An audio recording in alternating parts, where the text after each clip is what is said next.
Coach, we'll just take a short opening statement from you about arrival and preparation so far, and then we'll go into some questions. Well, first of all, it was an honor to be playing at Chick-fil-A Peach Bowl. These guys have been phenomenal.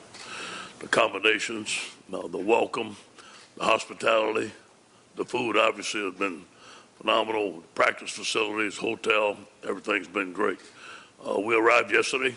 The guys had a dinner. We had a little team meeting. Everybody was in the curfew 100% early, ready to go. Everybody was early to the meetings today. We had a Tell the Truth Monday practice. We practiced in the Dome. There's a different feeling about this team this week. This is a playoff game for us. You can feel the intensity retching up. It's pretty good. The focus of it, on the detail was very good today. So we're excited to be here. Very pleased with our coaching staff, the way they're working. We have our wives, we have our family here, but everybody knows it's a playoff game and we're coming to win it. Any update on the status of Clyde? You know, Clyde's a little bit better than we thought. You know, he's off the crutches and off the scooter. We're going to see if he can do something tomorrow. It's going to be a day-by-day deal, but I promise you this, a little bit better than what I thought about last week. So he has a chance to play. I don't know if he's going to play. It'll be day by day. Go ahead with the questions. Coach, obviously a lot of people are sitting on the couch in their pajamas and stuff for Christmas, but you guys are more intense than ever. So how do you have that dynamic with the team this week? Yeah, I do believe that, when we took off Thursday, I think the coaches went home with their families Thursday, Friday, and Saturday, and some of the guys went home and had Christmas with their families. And obviously, Christmas is going to be another day for us. Obviously, we're going to honor it because of his birthday of Jesus Christ, no question about that. But there won't be a lot of big festivities. It's going to be a practice day. It's going to be a work day for us. As you're moving day to day with Clyde, how are you preparing the other running backs in the offense? Yeah, they all playing. All three of them are getting reps. All of them are playing. All of them are getting ready to go. All three of them. Coach, Blake Riley's had 3 different quarterbacks with 3 distinct styles. What can you say about his ability to really cater to what his quarterback strengths are? I think he's a phenomenal coach, phenomenal offensive coach. He has a great scheme. I think the scheme plays a lot into it, but obviously he has great talent, and he adjusts his scheme according to his quarterback. Jalen is a fantastic quarterback, fantastic runner. It's going to be very difficult to stop. When you look at how John Everett and Tyron Davis Price, the freshman, have developed, how would you evaluate from start to finish? Yeah, John had a problem with fumbling the football at the beginning of the year, so he lost some reps there, but he has worked hard on it, fine. They're two different running backs like thunder and lightning. I think Tyron's been the most consistent back, can run the football in the middle, can get to the outside. John has the ability to break the long one. He has a little bit better speed than Tyron. And also Chris Curry. Chris has come along. Chris is a very bruising back, a dominating back. So I think all three of those guys do different things. With Clyde, he did everything well. He blocked well, he ran inside, ran outside, and caught the football well. But we're going to have to adjust if Clyde doesn't play and rotate those backs to do what they can do best. Mentioning how versatile Clyde was, did y'all run into an issue of maybe being predictable in some ways? One guy. No, I don't think so, because I don't think they know our backs. I don't think they know what our backs can do like we know. And obviously, we're not going to do the same thing with the same back end every time. We're going to switch things up. Coach, can you speak on the significance of 2 transfer quarterbacks, successful transfer Yeah. quarterbacks, 2 Heisman finalists in a playoff game? Yeah. I think the transfer rule for graduate assistants is really good. For graduate students, is really good. I think there's some cases where a young man ought to transfer if the situation for him in that school is not right. And obviously on the other end, with coaches, we have to choose the right transfers. And obviously we got it right and they got it right. 2 fantastic young men that got their opportunity, made the best of it. And I'm proud of Jalen Hurts. I know him. I think he's a great young man. I got to meet him at a couple of deals. He has great parents, outstanding character, and obviously very proud of Joe, what he's done. Those 2 guys are very similar in character and team players. And there was a time in college football where you didn't have to have an elite quarterback maybe to win a national championship. Yeah. Is that time over in college I think so. I think so. I think that, I've been fortunate to be a 4 national championships, and 2 at Miami and 2 at USC, and we had great quarterbacks. 2 of them were Heisman Trophy winners. 3 of them were Heisman Trophy winners out of the 4. So, they make a difference, obviously. Coach, how is Burrow handled winning the Heisman Trophy and everything that Yeah. with it over the last week or so? Yeah, I think he's been fine. I think he's a little tired. When he got back, I was a little tired. We rested him last week a bunch, but I think he's fine. He's back to normal now and ready to go. What was the best team you played this year? Who's the best team we played? I'm going to say Alabama. Alabama and Auburn and Florida. Those 3 guys were very good. And not just Joe, I guess, but the team. Y'all swept a bunch of awards. The O-line just got an award. You had some time off. What did their focus level look like today? Been phenomenal. It started with me. I think the intensity in the meeting with myself and the focus and talking to them about why we're here, what we're going to do, and what's the expectation. LSU standard of performance. And there's not a lot of free time to where guys are going out and visit the town and stuff like that. We're here to win a game, and we're going to prepare. And I think that these guys know how to prepare. And today's been a phenomenal start. The targets that you guys have had to prepare for this, how has Dave Aranda approached those weeks of preparation? He's got a lot of stuff in. And he's got a lot of ammunition. And Dave's a great game day caller. Obviously, we can't run it all. But I think that today was one of our better days as far as technique-wise, and we've been seeing their plays. They have a lot of plays. You can't rep every play, but we've been repping their top plays, and our guys have fit it well. But obviously, with this team, you got to tackle. You got to tackle one-on-one in space. You got to tackle Jalen. You got to cover CD, and if you do cover them, you got to tackle them. So it's going to come down to winning your one-on-ones and tackling. You mentioned ammunition. Is that the story this year? Is that he has more of it now? Yeah, I think so. I think we've been more creative on 3rd down. We started attacking more on 3rd down. Our 3rd down package has been more. We're causing more turnovers, getting more sacks.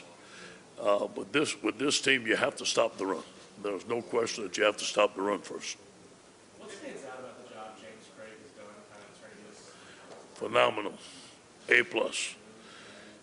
Again, on vacation, James didn't take 1 day of vacation. His offensive line worked out 4 days a week at 6 o'clock in the morning. He was with them every day. And the times that, you have 2 hours that you can coach them, he used those 2 hours every time, every week. John Robinson, who's a big-time consultant for him as an offensive line guy, sat in every meeting. Now, he doesn't coach him. He listens up. He came to me about 3 weeks in camp. He said, Coach, I'm going to tell you what. You have an excellent offensive line coach. He is building something special. The guy's got camaraderie, led by Lloyd Cushenberry and D-Lou. Now that we got everybody healthy, Sadiq's playing and Austin's playing, we got some backups. Just proud of what they've done. Obviously, we got more to go, but so far those guys have been excellent. You told us all season long how they were a big question mark, or the biggest question mark. Yeah. What was it like when they won that award? Yeah, it was very rewarding. And, Lloyd said, and we all of us get that. And the good thing about it, we use it as internal motivation. And anytime people question you, if you're learning, use it as internal motivation, it works. So they had great leadership. Lloyd mentioned that. I think he took the offensive line this summer and said, hey, man, we're the question mark of this team. We're going to turn it into a positive by the way we work. We're going to keep our mouth shut. And those guys did it. Obviously, a lot of coaches, a lot of places. Maybe the guys from taking the bringing in Joe Brady to the office as well as Steve making it. What about you, Steve told you that you'd be able to deal with it and not only deal with it from Yeah. an ego standpoint, but Yeah. make it successful? Well, I've known Steve since 1979. I was Steve's a graduate assistant coach at McNeese. He and I have been friends. I trust Steve, and I really trust him as a person. I trust him as a coach. And again, we didn't score any points against Alabama. It was a low point, and I told him, I said, listen, we got to go to a spread. And he said, you're right. And I said, are we receptive? You're going to be receptive, someone coming in and teach us the spread? He said, yes, I will. When Steve tells you yes, it means yes. And obviously Joe came in. Steve worked his tail off to learn the new terminology, the new words. He calls most of the plays. He's done a fantastic job. Him and Joe have meshed perfectly. There's no egos with both of those guys. It's not us, us, us. It's we. They work great together. Steve has been the MVP of the whole deal. Jacob Phillips is the guy that you guys flipped for you how important was that for you then, and how important has he been to LSU the last 3 years? Can you say that again? Jacob Phillips is the guy that you guys flipped for Yeah. Oklahoma 3 years ago. How important was that flip for you guys then? And Was really important. Boy, especially at that time, we needed some middle linebackers. And, Jacob was the number one player in the state of Tennessee. He called me and says, Coach, I need you to come see me. I got on a plane. I was there the next morning. And his mom and daddy trusted us.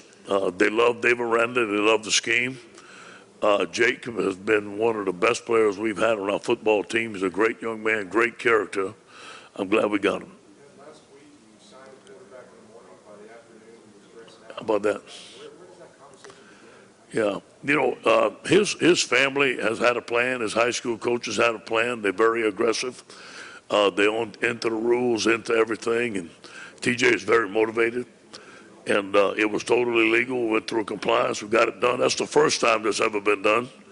And you know what? TJ has come to every football practice that he can since he's been off of school. So it's wonderful to see. We expect other mid-year graduates to come see us a little bit later on if we do have another game. And we're going to get as many mid-year graduates at our practice as we can. I don't know yet, but 3 or 4 or 5, obviously, and maybe in January. They have to be on campus, yeah. It's very important. Many times you can get in our meetings, many times you can get an installation, learning the play, and seeing the speed of practice. I think it's important, and it's important to have mid-years. Coach, if Oklahoma could be without a few players, when you're game planning for the Sooners, do you even consider that, or do you still prep for those guys as if they're playing? And I'm sure Coach Riley has the same thing. We have a next man up theory.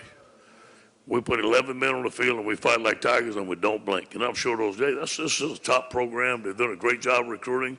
I'm sure the next guy is chomping at the bit, may have his best game. So we don't even factor that in, say, hey, this is going to be advantage. It's not going to be advantage. We're going. And again, it's never going to be about our opponent. It's always about us and the way we execute. Time for 2 more guys. Here's what he told me. Here's exactly what he told me, because I wanted to put it in. I liked it. He says, Coach, you have to be committed to it. And you have to run it a lot, because you're going to see a lot of different defense. People are going to try to stop it all different ways. So we practice it, and we practice as many looks as we possibly can. So obviously, anything that we do, I do believe he won't be surprised by what we're doing. But I think it's not what you do, it's how you do it. You got to have a play on the quarterback. You got to have a play on the tailback. You got to follow the counter, not follow the counter, spill the counter, squeeze the counter. You guys got to play good inside. It's all about how you do it. It's the number one play on offense. Is their number one play on offense, their number one run play that you have to stop. If you don't stop it, he's going to keep running at you.